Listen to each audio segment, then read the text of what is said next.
He doesn't know he's a Washitaw, but he lives in Washitaw. We will hear from Mr. Frank Joseph, the magazine that I've been actually peddling to you without authority. He is the editor of the Ancient America magazine, all the way from Wisconsin to visit with you. And I would like to tell him, Brother Jamal in Detroit, I'm a minister of information. I can't see you, but he probably can. Also, it's peddling at the embassy. Miss Oma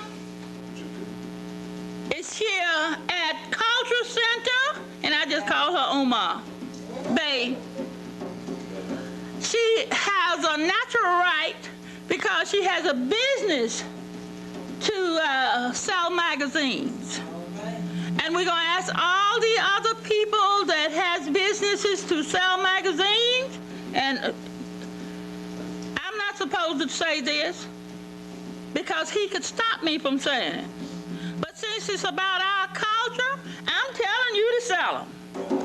Buy them and give them away. Mr. Frank Joseph. Give him a hand.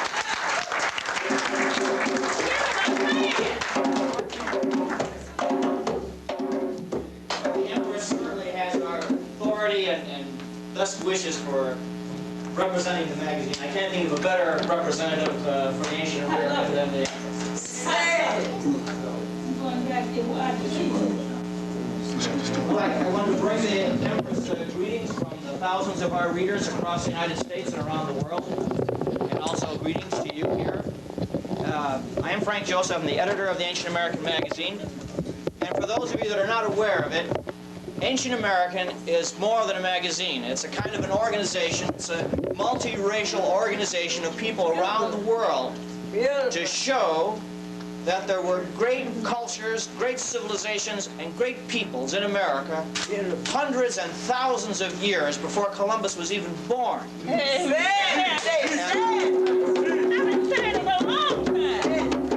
So, what I basically want to do, they say a picture is worth 1,000 words, so I'm going to get into the slides pretty soon, but I did want to share with you the oldest story in America. It's very brief. And this is the story that is repeated by virtually every Native American tribe across the United States. As far as I know, everyone. And it is the story of their origins. They tell their stories that long ago, on an island in the middle of the Sunrise Sea, which we call the Atlantic Ocean, there was a beautiful island. And on this island were very virtuous people. They were the very first people. And they created a beautiful lodge, as the Indians referred to it. And the gods at that time, the top god mostly is referred to as Wesahisa, the creator god.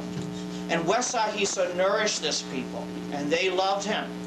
But over time, these people became arrogant and too self-satisfied. They figured that they were God's chosen people and that they figured they didn't have anything more to do with him. They were good enough on their own. So they became sinful, and they became greedy.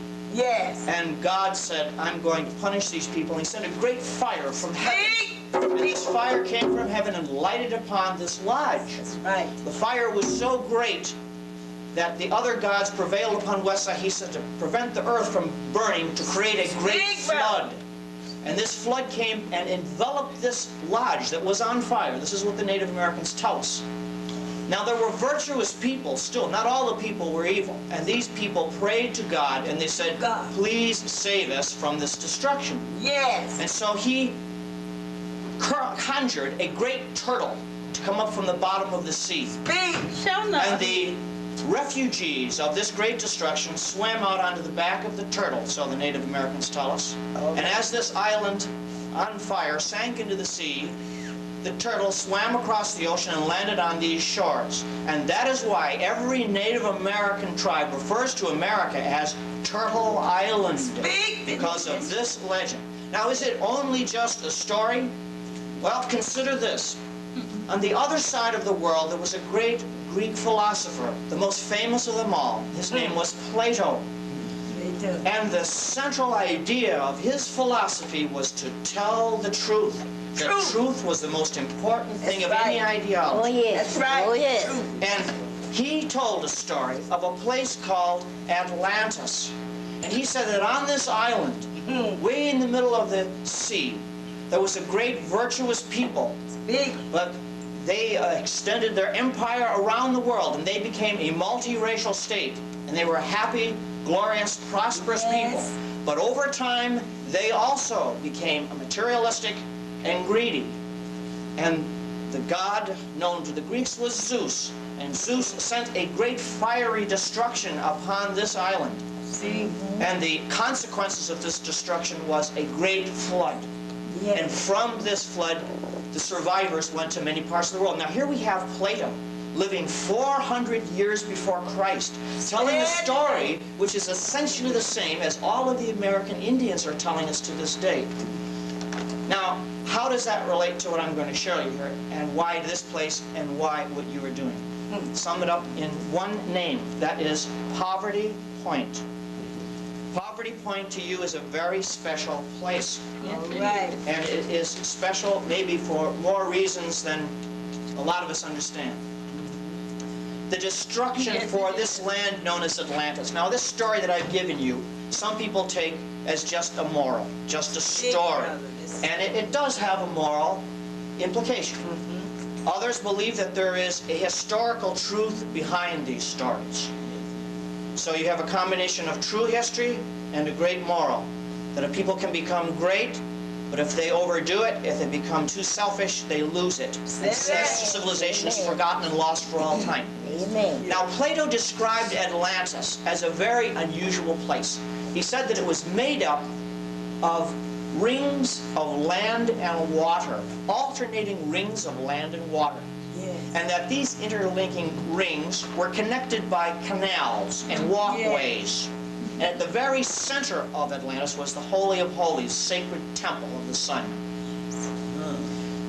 Archaeologists have, and anthropologists and scholars of all kinds, have studied Plato's account, and they have concluded that the time period that he's talking about is about 1,200 years before Christ. This is when this great destruction of Atlantis was supposed to take place. 1,200 years before Christ. Of course, Atlantis was much older than that, but that is the year that it was destroyed. Now we come to a place right here in Louisiana called Poverty Point. And what do we find? We find the oldest city, known city in North America. And what does it look like? It's a very unusual place. It is made up of concentric rings. Now, when archaeologists first found Poverty Point, they found it from the air because it's so huge. Between 20 and maybe 50,000 people that long ago lived in this great metropolis. Now, when they found it from the air, it looked like an octagon, like half of it. But since then, it's been learned that it was a complete ringed settlement. You've had alternating rings of land and water. Not only that, in Poverty Point, you have the exact same sacred numerals that Plato discussed. He said, in Atlantis, the people of Atlantis worshipped the numbers, revered sacred numbers 5 and 6. Because 5 represented the male principle, 6 represented the female principle. And that by being in harmony with male and female, you're in harmony with the entire cosmos. You go to Poverty Point, you see the same numbers, 5 and 6 repeated. Not only that, these concentric rings are bisected by canals. Archaeologists now know that these rings were separated by courses of water, exactly the same. But now, here is, I think, the real kicker for that. Poverty Point was made about 1500 BC, that's sure, about 1,500 years before Christ. However, the way we know it today, when it was a huge settlement, at its maximum, when it was really built up, is the year 1,200 years before Christ. That's the same time period for the destruction of Atlantis. So it is possible, inferring from all this information, and there's a lot more to it that I don't have time to discuss with you, is that when Atlantis, or this great multiracial civilization, was destroyed, some of those people sailed here and they made a recreation of their beloved lost land right here. So we are seeing a very ancient connection with this great flourishing civilization. And why is that important? Is it interesting only historically? No. It's because Atlantis, from what we are told by Plato and other sources, is that here was a truly successful society. It was a free society. Yes. People got along in wonderful harmony because they understood that harmony was the basis of the entire universe. But something happened in their society. They became greedy, and they began to separate amongst themselves. And as a consequence, that society collapsed. So we see here, happening now, it's like recreated in our time, both Atlantis in its good and its bad days. Certainly you're seeing this recreation now of this idea you've got of a new nation state, of harmony. But at the same time, we're surrounded by this old America, this old United States, you know, this obsolete United States, because it's in decline, and you're trying to make something that's going again. So that is the great lesson, I feel, this year. Well, I've blabbered on long enough. I'm going to show you the slides. Go ahead, man. No, that's all I really wanted to say with you. I don't want to overload your minds with that. I'm going to show you the slides. I think best if we hit the light. Yeah. Now, this represents just the gift of the past, as it were. This is the spirit of the past, bringing us back our lost knowledge, really. And history is so important because if you don't have a grounding in the past, you don't know who you are. And if you don't know who you are, you can't go forward into the future. So you can't separate these three. People that live only in the future are lost. They can't function properly in the present. People that are obsessed only with the past, they're lost in a previous time. So you have to have all three. Be grounded in our past, and you have to be confident in what you're doing today so you can move in the future.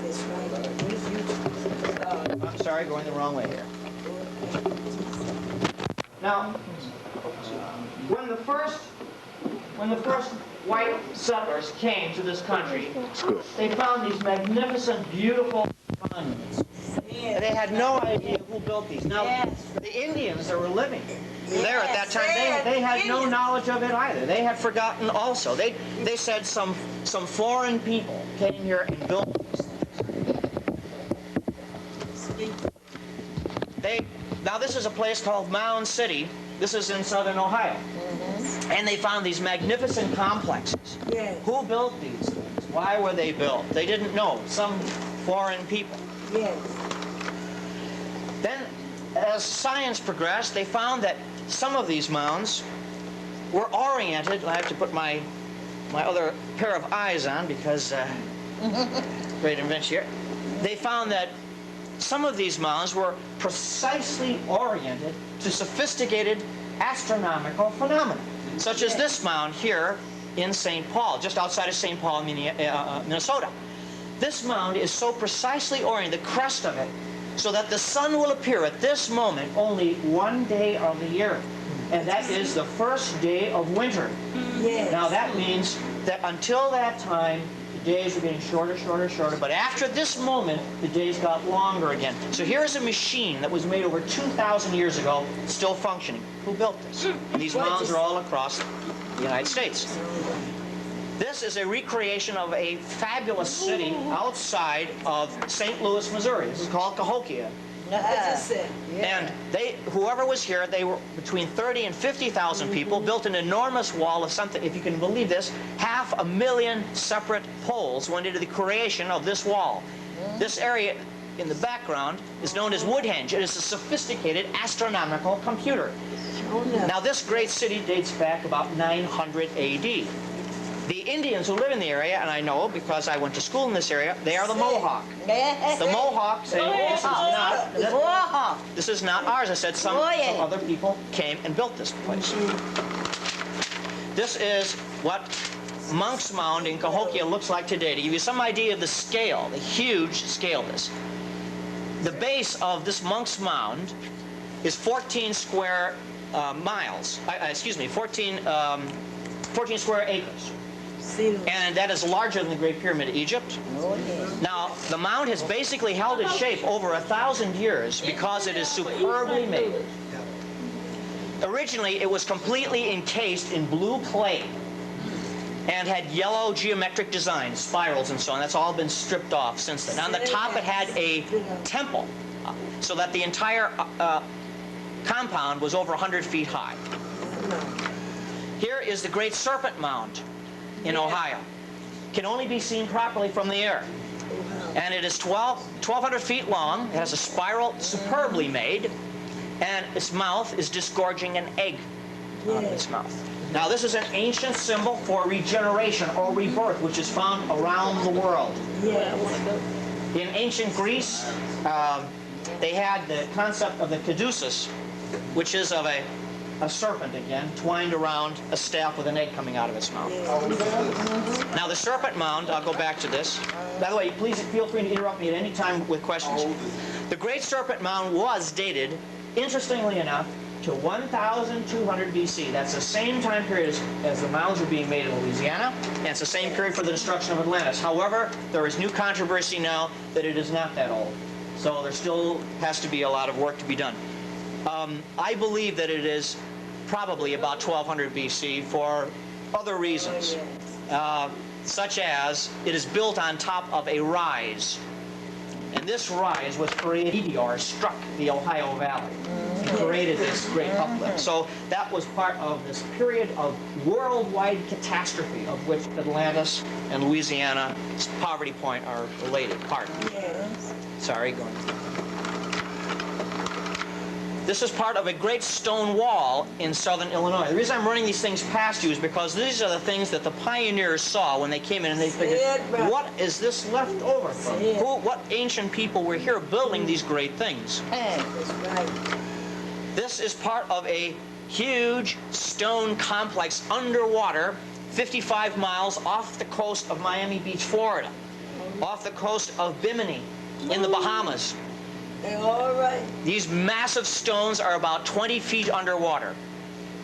Who built this? What did this belong to? How did they get underwater? This is a sketch of that structure, of all the known stones, showing how it is done in a very geometrical, very orderly fashion. Wasn't that Atlantis? No. Bimini? Bimini, these structures appear to be part of the Atlantean civilization. Atlantis is not in the Bahamas. However, this appears to have been an outpost which suffered some of that destruction which took place throughout the Atlantic. This is an unusual stone carving. I'll show you how large it is. This was found on the Chicago River on Michigan Avenue. It's called the Wabansie stone. It is hollow at the top, so that, and has a small channel so that water will run out the mouth and down here. The Indians in that area, the Illinois Indians, laid no claim to it whatsoever, did not know who built it. It belonged to a previous period. Notice there's a kind of a beard and rather un-Indian facial features. There gives you an idea of the size. It's got what they call a negroid facial feature. Some people have claimed that it has negroidal features. However, you'll see some others which are beyond question. Now this, interestingly enough, is made out of solid granite. It's extremely beautifully carved, and it is presently housed at the Chicago Historical Society. Date on it? Pardon me? Date? I have no idea how old this is. However, it had a companion piece, just as beautifully carved, 100 feet further down the Chicago River. Yes. Now, when the city was being made, this one was found and preserved. However, the other one was thrown into the river, pushed into the river.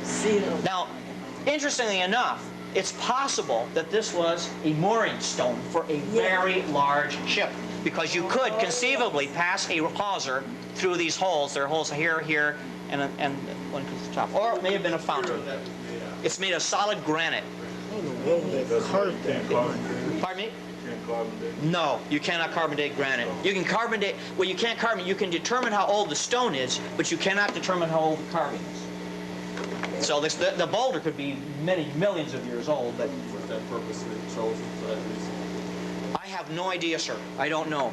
I believe that this was either a fountain of some kind or a mooring stone, or it might have even been a stone of sacrifice. You're saying a mooring stone. That's where they got the word from. Mooring and moor. Moor, M-U-U-R-M-O-R. Of course, those are all seafaring. Those are all seafaring terms. So Seafaring people. the Moors might have been a seafaring people related to that term. Right. Okay, now this you're familiar with. This is the Great Pyramid in Chichen Itza in Yucatan. It's known as the Temple of Quetzalcoatl, or the Temple of the Feathered Serpent. The Feathered Serpent was supposed to have been this great man who came across the sea with all of the tablets of civilization. Now, here's Egypt. And we have this great step pyramid on the other side of the world in Saqqara. Look at the resemblances here. They're kind of hard to escape. Then we have a step pyramid in Peru. This is in coastal Peru, about 200 miles north of Lima. Then we have another step pyramid. This is a model in the Chicago Oriental Institute Museum, Chicago. And this is a model of a step pyramid in Babylon. So here you have, around the world, these ancient buildings, essentially the same, also had a ramp going up the front, just the same as the one in Mexico. So there's like a common people, a common culture going on. Yeah. And here is a model of a sacred pyramid. This is from Cusco, Peru. I visited there 2 years ago, and they have also stories. Native peoples there have stories of this sunken land that their ancestors came from. And the reason it's painted red is because it relates to the name of it. They called it the Old Red Land. Yes? The ramps didn't find they usually went in a particular direction, like towards the east or anything. These, with the pyramids are almost everywhere in Egypt, America, are all oriented to like a north, south, east, west basis. It's like they're trying to define the center of cardinal directions. So there's very strong orientations due north and south. The ramp in particular. Oh, the ramp? The ramp for this one goes from south to north. That's the one in Babylon. Whatever ramp was here, of course, has been washed away by time. This ramp goes from south to north also. We're looking from the south towards the structure. This is the one in Yucatan now. So here you have, now I'm not saying that all these structures were built by the same people, but it does appear that some genius people traveled around the world and shared their knowledge with the local native people, and then they created basically these similar designs. Right. Now this is in Egypt. This is a recreation of another step pyramid. Now, we find this peculiar figure also around the world. This is an aerial photograph of a figure which is 180 feet long. This is in Peru on the side of a mountain. This photograph I took in 1991 when we flew over it. And it represents a figure pointing up in one direction and pointing down the other. Then we find these same figures drawn. This one is from a cave in New Mexico. This one is from a cave in France. This one is from a cave in Italy. All right. So we have the same thing. And basically these figures around the world are telling us the idea of their religion, as above, so below. That's it. That's good. Now, Big today. when this figure was found in 1922, this was found in when they were building the subway in Mexico City. Oh, that's right. And they excavated it and they found that it's pre-Aztec. In other words, it goes back at least 1,000 years ago, probably much further back than that. Yeah.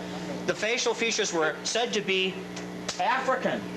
The established archaeologists said, no, they're just all Indians. They look like this too. They're just Indians.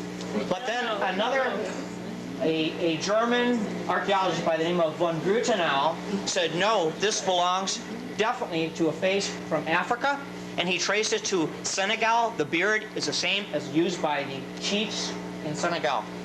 So, and the position was even of a chief in Senegal. So here we have representation of African influences working in Mexico before the Aztecs. You all look Von at this Brutenau mouth. passed away about 15 years ago. In the day's paper, and you see the same mouth. Right there. That's right. But what's interesting, It's the same nose. now, what's interesting is that the archaeologist said, well, it might be a black, but it shows that the black is in a servile position. But until that he's a slave or something, until Von Brutenau, the same German archaeologist, identified these glyphs on either side, which read Supreme King. So I would say it was not a... Yeah. Big today. Hey. This is a... Telescope. This is an obsidian, a beautifully made obsidian ware. This is also pre-Aztec. It belongs to the Zapotec people.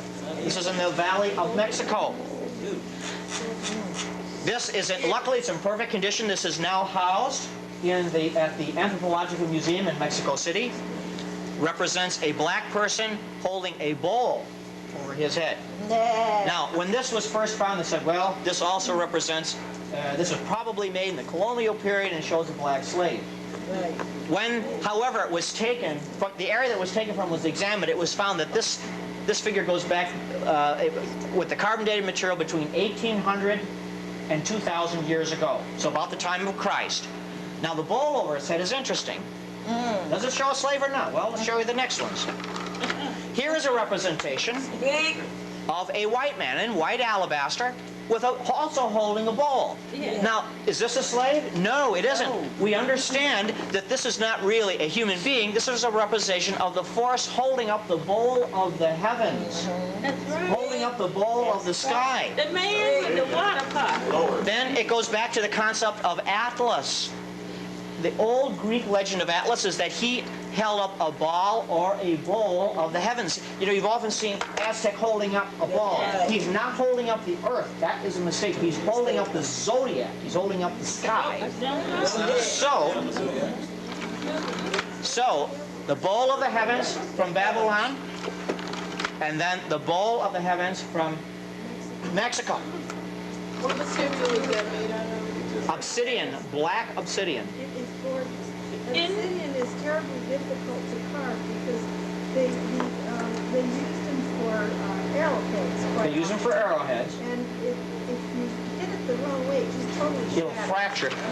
To give you an idea of how superb this is made, So this is exquisite. the slightest mistake on it would shatter it. Exactly. It's just exquisite. How well made the mouth is. So now, that concept we see, it's not someone that was servile, it was someone that was obviously in a holy position. The supporter of the heavens. Now, how is all this possible? Here we have something very natural. These are the currents that have been at work for many, many thousand years. So that if someone that left in a boat from North Africa, all they would have to do is click into something called the Canary Current, named after the Canary Islands, which are out here. And you follow straight across, and this will take you right into the Americas. And then when you want to go back, you just follow the Gulf Stream and take you right on out again like that. Now, most archaeologists today, they say this is a lot of nonsense. They said, most archaeologists say, oh, ancient people in those days, they didn't have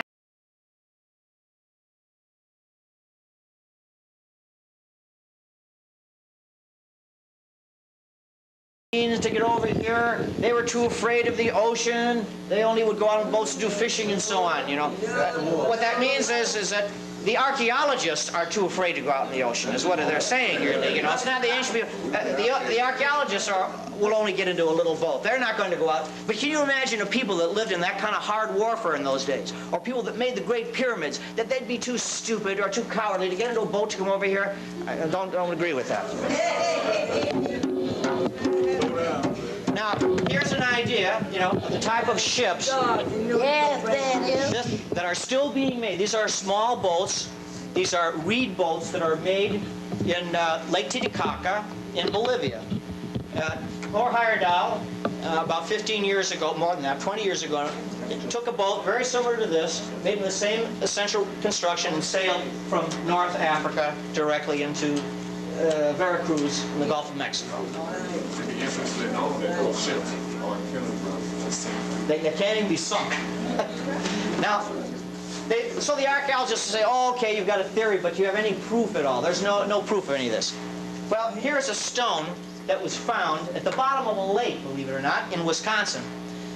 Now, it's unusual because it was found in what appeared to be the remains of a building underwater, about 20 feet underwater. And so it's been there a long time. All the stones connected with this building were round. This one was wedge-shaped.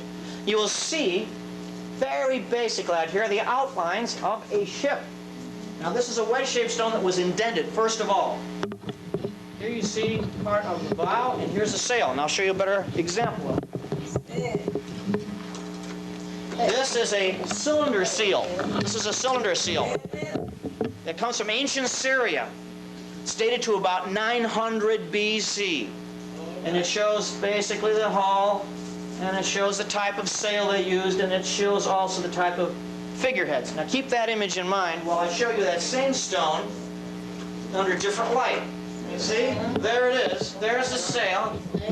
It's the same thing. So someone had carved this. It's not a fake because it was found, like I said, underneath the water. Under the water. I'm sorry, excuse me. This is part of the type of technology used to bring these ancient people across the sea. Now the Egyptians, they talked about also a great flood, and this is part of their temple artwork, which shows the gods and the early human beings leaving this island, which they called Alalu, or the Isle of Reeds, the Island of Reeds. Now that's interesting because over here, the Aztecs spoke about their ancestors coming from a place called Aztlan. And Aztlan means place of reeds, exactly the same thing. And there is Aztlan. This is the Mexican story of their migration. They came from a great island, a great volcanic island in the sea. This represents Mexico, and this is the glyph meaning one, or beginning. Everything starts. The Aztecs also had something known as a calendar stone. This calendar stone, excuse me, is not just a calendar to tell what month it is or what day it is. This was built on the cycles of time.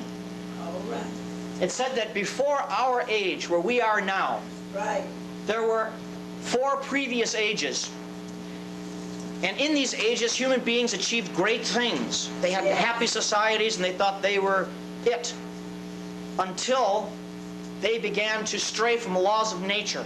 And when they did that, their societies declined. And whenever the societies declined for a long period of time, the earth always rebelled. Something happened, so they said. Now, in the earliest times, the earliest fall of men was because of animals. They got out of harmony with animals, and the animals destroyed most men. And then God took pity on the few survivors, says, okay, give you a chance again, and they start all over again. And then other things came along, wind, hurricane. But interestingly enough, these are the Aztecs now. These are not the American Indians or the Greeks. They said that the last big destruction was by a great deluge. Huge flood, destroyed everything. That's the land. Because those people also were virtuous, but lost it because they got greedy. I'll show you a close-up of that. Show you what that represents. This is a close-up of the last age, according to the Aztecs.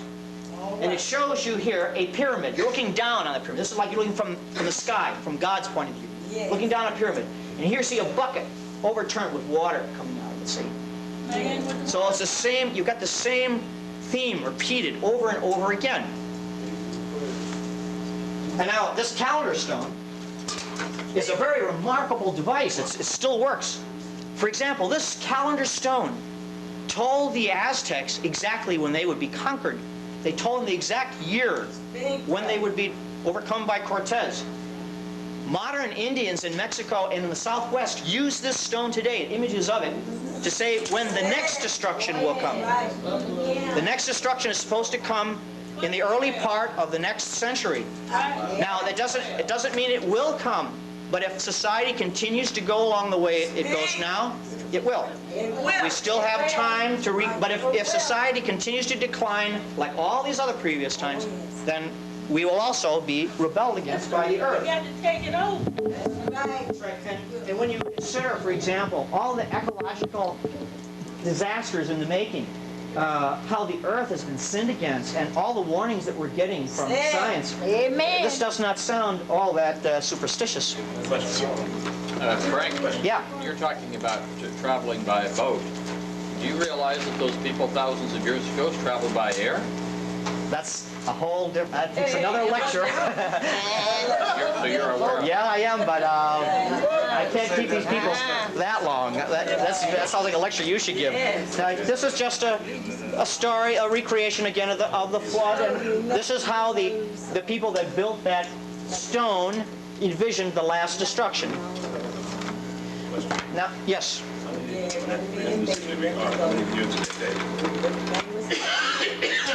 Okay.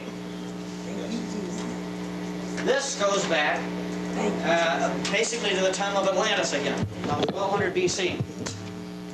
This area goes back to about 3000 BC, 3000 before Christ. Then these are, I explained basically how this stone works. It's a sophisticated, complex computer. Whoever made this or put this together represented a genius of an extremely high mathematical level. And I do not pretend to understand it all. I've read as much as I can about it, but it takes someone of a far greater mathematical comprehension than myself to understand. Basically, let me explain this. This is not a stone that you pick up and hold. This is a kind of a bowl. These are different, how do I put it, plates which you can turn and shift, and they will line up so you can compute things. You can turn this, this section, the outer section. They all are like concentric rings. They turn so you can calculate how far back you can go. Maybe millions of years. Maybe millions of years. I know this goes back to 3000 BC. I don't know how far back that goes. Okay, there's an old saying that every 25,000 years the wise scientists get together to compute the history for the next 25,000 years. It's what they use to compute it with. I don't know, but I'm not a wise man. I can't tell you. Where is that? This is a recreation. This is what the original looked like, okay? Now, the original was a fabulous, terrible thing. Now let me explain what I mean by that. In the center here you see this representation of the sun. He has his tongue sticking out. He has human hearts on his tongue. His two talons here are grasping human hearts. These people, the Aztecs, they worshipped the god of time, the supreme god, because what does time do?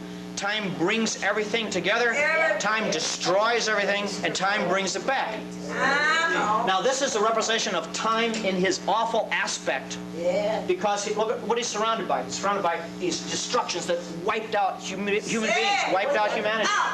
The Great Flood, some other disaster that goes all the way back thousands or millions of years. So what this is saying, watch out. He's saying, look out. Get your society together, or else you're going to go down. So that's why he's represented like that. Get your house in order, right. Oh, I'm sorry, the original. Okay, the original, okay, this is a reproduction. The original is in the, what do they call, the Archaeological Museum in Mexico City. It is a stone that is about 12 feet high. It weighs 21 tons. It was placed in a great cradle. And this cradle was at the top of a pyramid in Teotihuacan. I'm sorry, Tenochtitlan. Tenochtitlan was the great empire capital of the Aztecs. Now, when the Spaniards came in, they saw this, and they thought these people were worshiping the devil. So they did not understand the concept of time. So the Spaniards came in, they ripped it out of its cradle, and they sent it careening down the stairs of the pyramid. It got all chipped up and banged up. And then they buried it. Well, when modern Mexico City was being made, the construction engineers found this. They excavated it, and it is now in the museum. Archaeologists over time were able to find traces of paint, and we're able to reconstruct the lost parts. So this, I didn't want to show you the one that's in the museum today because it just looks like a wreck. I mean, you can understand it, but this highlights all of those details that I was telling you about. This is what it looked like. It was a beautiful, terrible thing. It overhung the whole city. And so that the Aztecs would go by every day, and they would, the people that lived in Tenochtitlan, they would see, we have got to act harmonious, or else that's the only way we can avoid coming disasters. Well, that looked like that stargates that when they were trying to figure out the stargates. That movie Stargate. Yes. It's exactly. Yeah. In fact, it's based on astral technology. Yes. Here you go. Okay. Well. Okay. Let me see. I'm almost finished here. Now, Take your time. This is a representation. Go ahead, take your time. This was a representation that was found in Guatemala.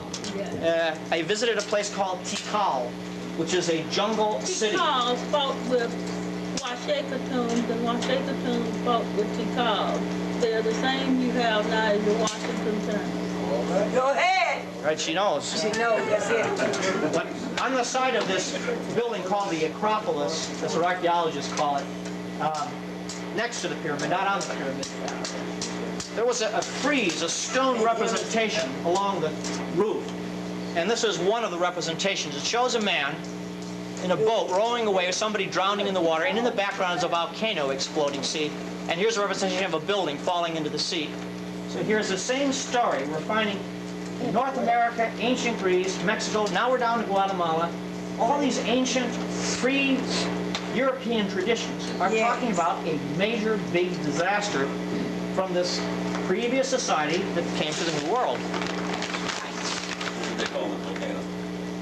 Well, we have no idea what they refer to this as, because this comes from the early Mayas, and very little of their translatable material is available until very recently. Actually, now they've broken a lot of the Maya hieroglyphs.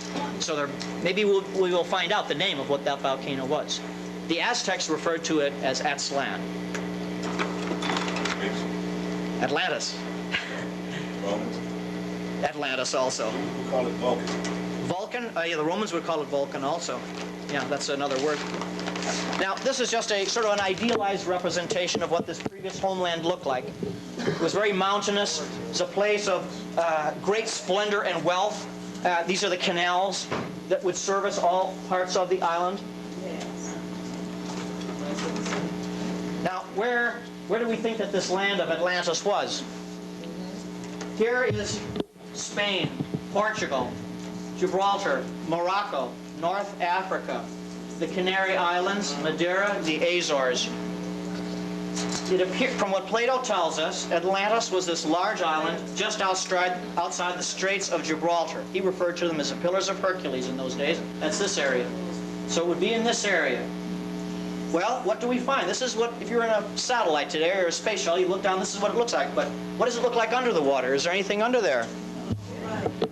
Isn't that a common Egyptian profile? Yeah, it looks almost like it. Well, here's that same area of ocean.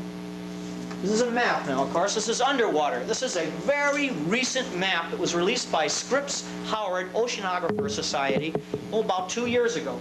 It shows really what's at the bottom of the ocean. This has only been learned through space satellite technology. Here we see the Canary Islands. Here's North Africa. Here's Portugal and Spain. And right over here, we find something called Mount Ampere. That's a name that's given to it by geologists and oceanographers. And it is a large sunken island. Now, when a ship called the Glomar Challenger went out to this area to investigate it, they found that, in fact, it is a large volcano which sank, collapsed into the ocean within the last 10,000 years. So, most likely, this is the real Atlantis. This is the homeland of mankind. Yeah. Now, this is a drawing that's based on Plato's description of Atlantis. Concentric circles. You see, here's the central Holy of Holies, the main temple. These are the water courses and land courses that would connect all parts of the island. This is as it's shown as it's being built. this would be sort of an idealized representation of the center of Atlantis. To give you an idea again what it was like. On the land were all the great temples, all the magnificent buildings. Here was the great administrative center and the temple of Poseidon, where also the sun and the sea were worshipped. Again, sacred harmony, 5 and 6. Yeah. Now, it was of course struck by a major volcanic event. That area of the ocean that I showed you is very seismically active. In its last days, Atlantis is being overwhelmed by this volcanic activity. How possibly then it sink?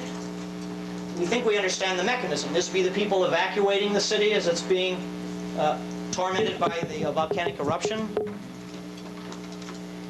And here is a representation of the great city tragically being overwhelmed by walls of water. Yeah. Now we think, how did this happen? How could just a volcanic eruption actually sink an island? Well, imagine when Mount St. Helens exploded. Now, what happened? Remember in 1980, Mount St. Helens exploded in Washington, the state of Washington. And it didn't blow straight up, did it? It blew out the side. So if Mount St. Helens had been an island surrounded by water and would have blown out the side, the water would have rushed in to something called the magma chamber. That would have then caused something called subduction. It would have literally grabbed or pulled the entire island underwater. And that's basically what probably happened there. All right. So in its last days, there would be nothing left but this great cataclysm from which a few people survived. Yes, Lord. Now here we are in Poverty Point. This is a recreation of one of the mounds there that was found. Now here is an aerial photograph, one of the earliest aerial photographs of Poverty Point. And it shows again the same setup that you see in Atlantis. You have the alternating rings of land and water. These indentations were found all to be water channels. This is overgrown area. At first it was thought this is only the city itself. But subsequent investigation with infrared photography has shown that these rings extend all around, so that this river really cut through it. And at the very center was their temple, their Holy of Holies also. Same as described by Plato. Here is a cutaway, an archaeologist's cutaway of Poverty Point. You see to better advantage. Now what's interesting, this mound is an artificial mound that was also built by the ancient people here. And it is just due north of Poverty Point. You go visit that today. Interestingly enough, Plato said that the city of Atlantis lay just due south of a great sacred mountain. So here we see here the attempts by these people here to recreate their sacred mountain. Right. This again idea, this is a drawing of Plato's description of Atlantis, same circular configuration that you see in Poverty Point. This is taken of a model that's at the museum. Here's another example again of Atlantis as a concentric design. By the way, this is an extremely unusual design. You do not see cities laid out like this anywhere. They're usually laid out on a grid system. So to find something like this occurring in two different parts of the world surely indicates a connection of some kind. This again, to go back, here we are Atlantis, here we are Poverty Point. And again, keep in mind that the dates also coincide. Poverty Point is built 1200 BC. Atlantis is destroyed 1200 BC. Okay, Frank, you're saying that Atlantis was the patriarch of civilization. What about Mu? That's, again, these are really huge topics to get into. I would kind of have to divert from them. But, How old Mu? Mu is another one to get into. So then if you're from a distance, this is what it would have looked like. Whoop, am I going the right way here? Oh, I'm sorry, here. So this is just the gift of the past that I think is being shared with all of us, and I really sincerely appreciate your efforts to do this honoring of the past. And it's really the important thing. And if you'd like to help us out, the best way is to subscribe to our magazine and tell your friends about it. And we're trying to carry on these ideas. Nobody else that I know of is dedicated to these same principles of bringing out the past. So that's why I really appreciate the chance to be able to speak with you today, and thank you very much for your attention.